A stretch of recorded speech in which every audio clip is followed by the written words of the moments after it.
so-called Aegean crisis between Turkey and Greece have been making headlines for the past few years, with some international pundits even predicting a bigger escalation or flare-up between the two neighboring countries. I am Rusif Huseynov from Topchubashov Center, and today my guest is one of the most international famous Turkish experts, Mr. Yusuf Erim, who is serving as editor-at-large for TRT World. Mr. Erim will hopefully shed more light on the Aegean crisis and maybe also explain Ankara's perspectives about the current geopolitical developments. Mr. Erim, I appreciate that you accept our invitation and showed up for this very interview. Thanks for inviting me. Mr. Erim, we'll definitely speak more about the inner dynamics inside Turkey, and as well as the external powers and their contributions to the whole geopolitical picture in the region. But for the unprepared audience, could you please shortly provide what this Aegean crisis is about and what has served as a trigger for the phase for the current phase of the whole confrontation? Well, first of all, the Aegean crisis between Turkey and Greece, a very complex issue, and at the same time, a very simple issue. Now, when we look at the geography of the Aegean Sea, it's very, very unique. And what I mean by very unique is you have a Turkish mainland, you have a Greek mainland, and then you have a numerous outlying islands, islands that the sovereignty belong to Greece due to international treaties. And these islands are much closer to the Turkish mainland than they are to the Greek mainland. So you have very close border areas, you have very close maritime areas, and a lot of disputed territory in between. When I mean territory, I'm talking about maritime rights, most namely. Now, we also need to remember that there's a history here, a history that dates back to the Lausanne Peace Treaty, to the Paris Peace Treaty as well. And these treaties stipulate at the first they cede sovereignty over many of these Aegean islands to Greece on the condition that they remain demilitarized. So when we fast forward to today, we're seeing Greece militarizing many of these islands. So this is one of the first objections that Turkey has to Greece's policy in the Aegean Sea, is the militarization of these islands. And Turkey feels that by militarizing these islands and by basically not obliging to the conditions that ceded sovereignty to these islands, that Turkey has the right to question sovereignty over some of these Aegean islands that were supposed to be demilitarized via international agreements and international law. Now, we also have a maritime issue as well, territory-wise. There is 6 kilometers of territorial waters at the moment for Greece in many of these Aegean islands. Greece feels that it has the right to expand its territorial waters to 12 nautical miles. Now, when this happens, many of these islands that are very, very close to the Turkish border begin to have a cutoff effect on Turkey's maritime movements on its Aegean seaboard. Turkey has a huge Aegean seaboard, one that goes all the way from Çanakkale, also known as Gallipoli, all the way down to Marmaris, a very big Aegean seaboard. And it has a cutoff effect on its maritime movements. This is something that Turkey feels is unacceptable, a very, very important issue. Now, again, there's also the exclusive economic zone rights. Who will have exclusive economic zone over which territories? Now, Turkey has its map, the Mavi Vatan, also known as the Blue Homeland, and this displays Turkey's expectation of what its exclusive economic zone looks like and what its territorial waters looks like in the Aegean and the Eastern Mediterranean. Now, from the Greek side, we haven't seen an official map, but we often see the Seville map portrayed as Greece's expectation of what its territorial waters are. Now, again, I haven't seen any statements coming from Athens or any Greek officials saying that this is their official map. But again, I haven't really seen too much saying that the civil map doesn't reflect their expectations either. So for argument's sake, we'll talk about the civil map throughout the conversation today as a de facto expectation of what the Greek government wants to see in the Aegean and the Eastern Mediterranean.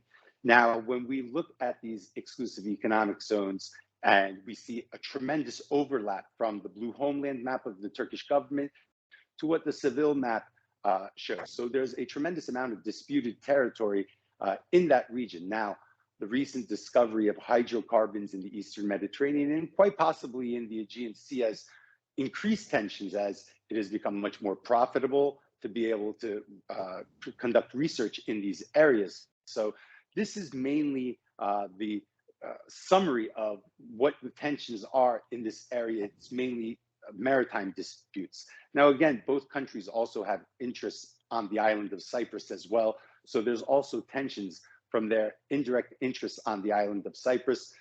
Since 1974, the island has been divided between a Turkish Cypriot North and a Greek Cypriot South. Now, much of the world recognizes Cyprus as one sovereign nation. The EU has even admitted Cyprus as a member to its union. But at the same time, Turkish Cypriots have been under embargo for decades now. They don't have the same rights as Greek Cypriots do.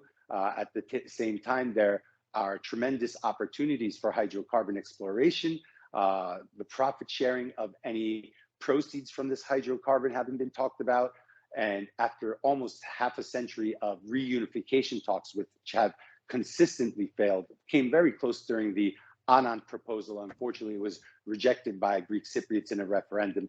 Came close in Cross-Montana, again, I believe in 2016, again, under the UN roof, a proposal to be able to reunify Cyprus, again rejected. Türkiye and the Turkish Cypriots feel now it's time for a two-state solution, that a one-state solution, reunification, is a failed project, that a two-state solution with equal rights on the island will be a better way forward. So this is mainly the summarization of tensions between both sides. Very comprehensive. Thank you so much, Mr. Erim. I wouldn't want more as a summary. Turkey and Greece are formerly allies within NATO. Another ally is the United States, who has been for the past like a decade or so having some disagreements with Turkey over several regional issues. This maritime dispute between Turkey and Greece is another apple of discord, let's put it this way, between Washington and Ankara. And we have been observing how the United States is kind of favoring Greece in this crisis. How is the U.S. policy, U.S. Mediterranean policy or Aegean policy viewed in Ankara? Well, first of all, from a U.S. perspective, I would assume that peace, stability in the Eastern Mediterranean and the Aegean should be a top U.S. priority, because any destabilization of the Eastern Mediterranean and the Aegean would be a huge bonus for Russia and an area for Russia to take advantage of. So I can't see it being in American interest for tensions to increase further between Greece and Turkey. Now, that being said, recently we have seen the United States increase its presence militarily, the amount of bases and the amount of military support for Greece. And this has led some analysts to believe that is Greece replacing Turkey as the United States or NATO's main base of operations in the Eastern Mediterranean and the southeastern flank of NATO? Now, my answer to that first would be, when we look historically, because history is very important, because to understand what's going to happen in the future, you need to understand what happened in the past, because it's a good reflection of how countries will behave in the future, seeing their historic reactions. Now, I've yet to see anything historically that would suggest that Greece can play an important role to stop Russia, to contain Russia, because it hasn't done this during the Soviet era. We haven't seen Greece take a lead role inside NATO in the 60s, 70s, 80s, or 90s, but we have seen Turkey play an important role, whether it be the Cuban Missile Crisis, whether it be hosting Jupiter missiles at Incirlik Air Base, whether it be the size of its army, the capabilities of its army. NATO's second largest army is Turkey. Turkey has expeditionary capabilities. Turkey has shown what it can do in Syria, shown what it can do in Iraq, shown what it can do in Nagorno-Karabakh, shown what it can do in Libya. And these are very important indicators of the capacity of Turkey militarily and with an expedition force. So for the idea or the notion that Greece can replace Turkey is absolutely absurd from a military perspective. Now, when we also look at the Aegean, one of the main constants that have kept peace, that have always stopped, regardless of how hot tensions have gotten, is the balance of the Eastern Mediterranean. The United States has always acted in a balanced manner between Greece and Turkey.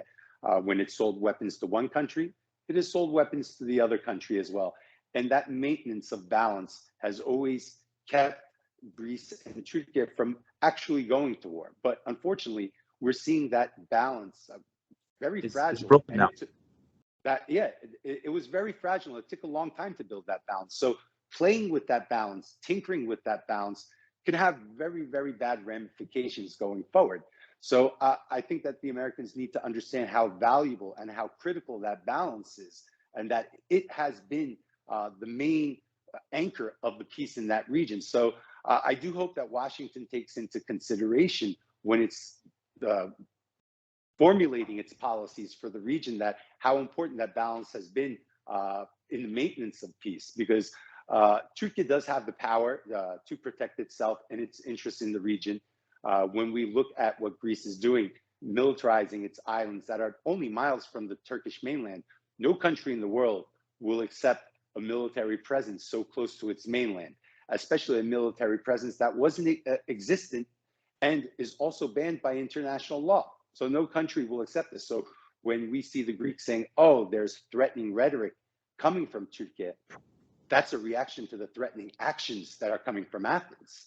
If there wasn't threatening actions, you wouldn't see threatening rhetoric. So Turkey has a right, just like any country, to protect its sovereignty, to protect its national security. And this rhetoric is a very clear warning of what could happen in the future. Well, enter France, another NATO member.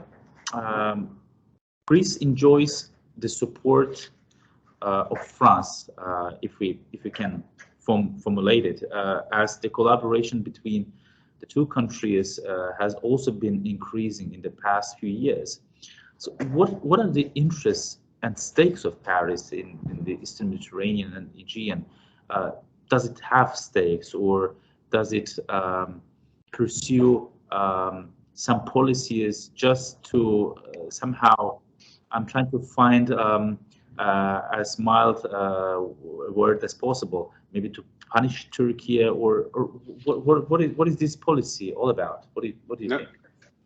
No, France is a very important regional power, very interesting country, but also a country whose foreign policy I'm actually very disappointed in, because when we look at Turkey and France, there's a tremendous potential to be able to cooperate with each other. Now, over the past 2 decades, Turkey has greatly increased its influence in the Middle East, in the Eastern Mediterranean, but also North Africa.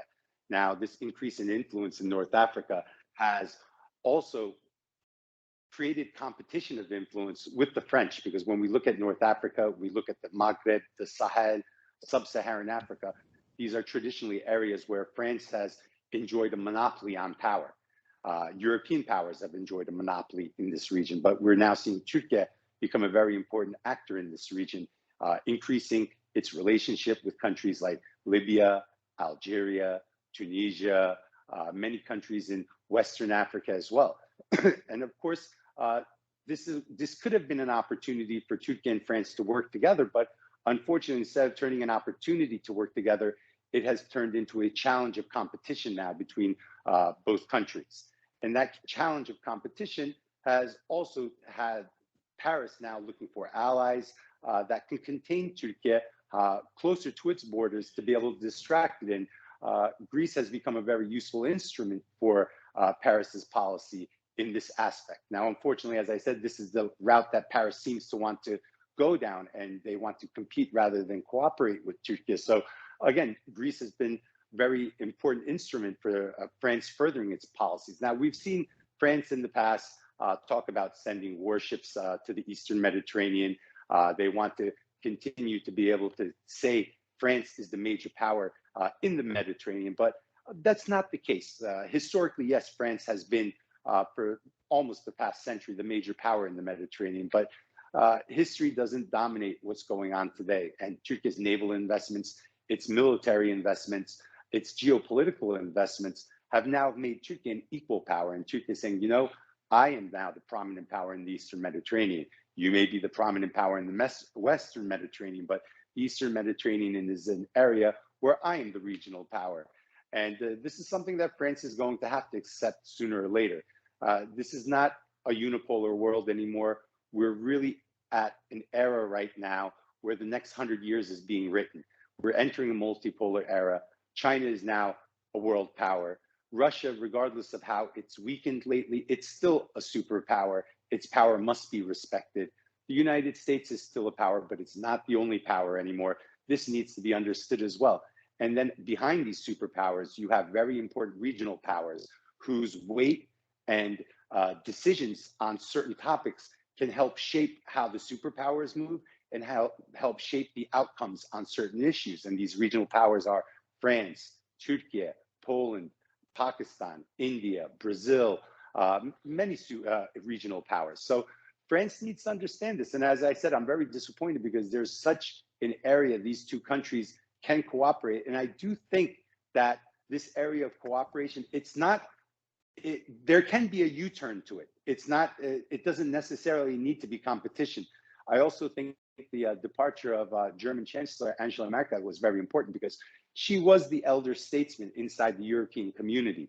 With her gone, now the leadership role is being filled by Emmanuel Macron, a younger politician, a politician who still has much to prove, who wants a bigger place on the international stage. So again, he sees competition with Turkey as important to bolstering his international prestige. Of course, Brexit was very important as well. Brexit also left now France alone on the European stage with Macron as the leader. So we're seeing talk by Macron talking about an EU army. We're seeing talk of a strategic autonomy in Brussels. So a lot of this rhetoric is pushing Macron to the forefront, and he wants to seem a leader. So he doesn't want to yield power to the Turks in the Eastern Mediterranean as well. So I can understand it from a French perspective, his thinking. But again, as I stated, I think there's much more to be gained with cooperation with Turkey rather than competition. Competition is expensive. Nobody wins with competition. Cooperation is cheaper, and it creates win-win scenarios. That's very interesting, Mr. Erim. Thank you very much. A little bit about the inner dynamics in Turkey, well, actually in both Turkey and Greece, because the next year will promise to be an interesting period as both Turkey and Greece are having elections, general elections. Do you think the election factor or electoral calculations contribute or will contribute to the escalation somehow?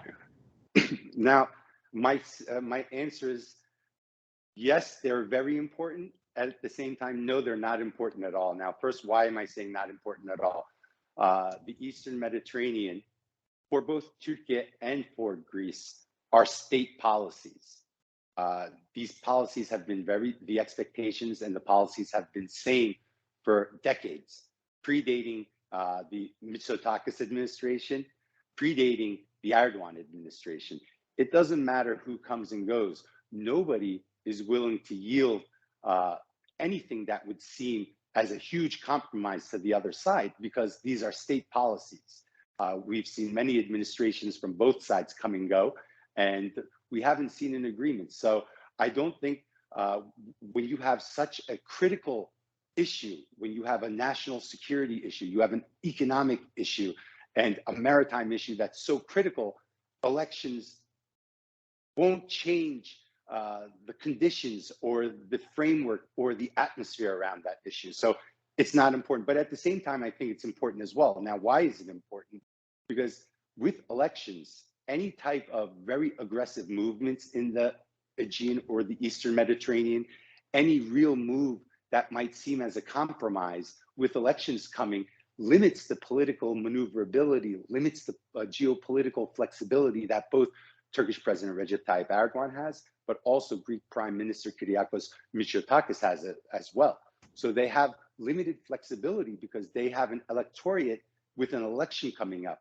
And they obviously, just like any candidate, they want to win that election. So that limitation in flexibility might force their hand to make actions or take actions that normally, if they had more flexibility or a longer mandate, that they might not be forced to take. So I think it's very important to be able to not take actions that would escalate. And this is especially on the Greek side, because on the Turkish side, we've seen rhetoric, but on the Greek side, we've seen action.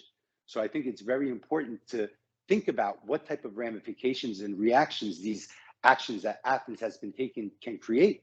I think it's important to understand that both leaders will have limited flexibility in these next 6 months leading up to elections. And unfortunately, that has created a higher possibility than normal for some type of conflict to happen, for some type of military engagement to happen. I see. Last but not least, Mr. Erim, can we make some speculations at the very end of our conversation? What is, in your understanding, what is the probability of a war between the two NATO member states? If the real confrontation ever happens, do you think it will be limited to a couple of rocky, uninhabited islands in the form of like border clashes, or spiral into something bigger? And what kind of impact could an escalation have in the future of regional geopolitics? Well, first of all, I hope that there is never a military engagement between both sides. And if there is a military engagement between Turkey and Greece, unfortunately, this would be probably the most devastating event for NATO since its creation. This would be very, very devastating. This would polarize NATO. This would create a huge divide inside NATO, and it would risk the transatlantic alliance's security on one of its most critical fronts. Now, that being said, what would a Greek-Turkey military engagement or a conflict look like? I don't think it would just be a couple rocky islets. I think, unfortunately, it would very, very quickly get out of control because we're talking about two countries geographically that have very close proximity, that have a tremendous amount of firepower at their disposal. Again, militarily, when we put both countries on the scale, Turkey obviously tips the scales in its favor. Its drone power, tremendous, a huge advantage. Its experience over the years, a tremendous advantage. Being a NATO standard military, a tremendous advantage. And most importantly, having a domestic defense industry, a tremendous advantage. Being able to get the equipment and the armament its needs without being dependent on foreign supplies is always a tremendous advantage in any type of conflict we see going forward. So unfortunately, I wouldn't see it as a very small level conflict. I would see it growing and becoming into a bigger conflict. And also, I would see it at the same time, Turkey having a very favorable advantage. Now, very favorable advantage saying void of any foreign intervention, void of any foreign country coming in. Now, how would NATO react? I think that's a huge question mark. Now, of course, we see the United States making more positive comments towards Greece lately. France also making more positive comments towards Greece lately. But making positive comments and directly taking part in a conflict or directly taking a position against another country in a conflict are two very, very different things.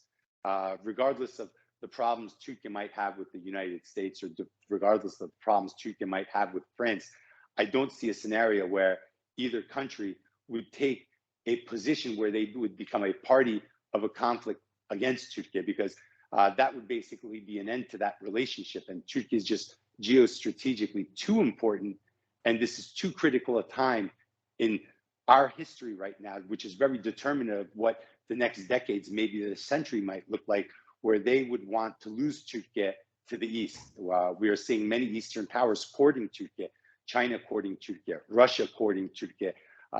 We're seeing Turkey exploring what a relationship looks like with the East. We're seeing Turkey bringing balance to its foreign policy. So any type of action that would create a complete break with the West, that would create a break with NATO, would be very debilitating for NATO's and also the United States, or the collective West's power going forward.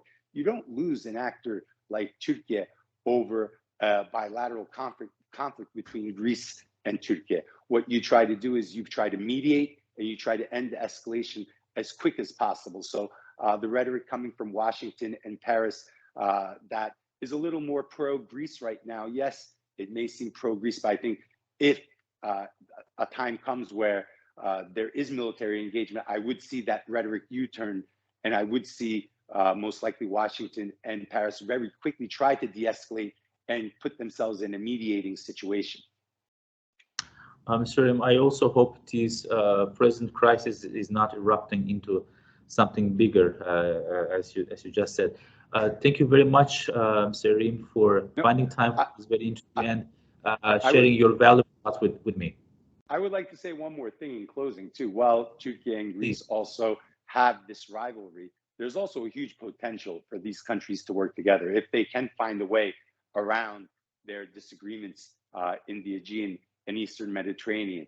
A strong alliance between both countries, agreeing on an exclusive economic zone between both countries, really creates a tremendous power, not only in the Aegean, but also in the Eastern Mediterranean together.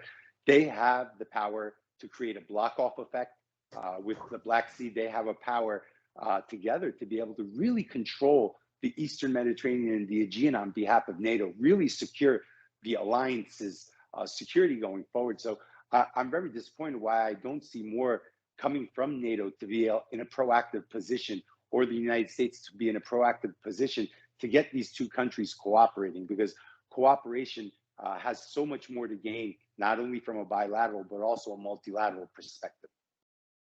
Well, let's then end this interesting interview with this positive message you just delivered. It was a great pleasure to converse with you, and I really appreciate your input. Thank you so much. Thank you very much.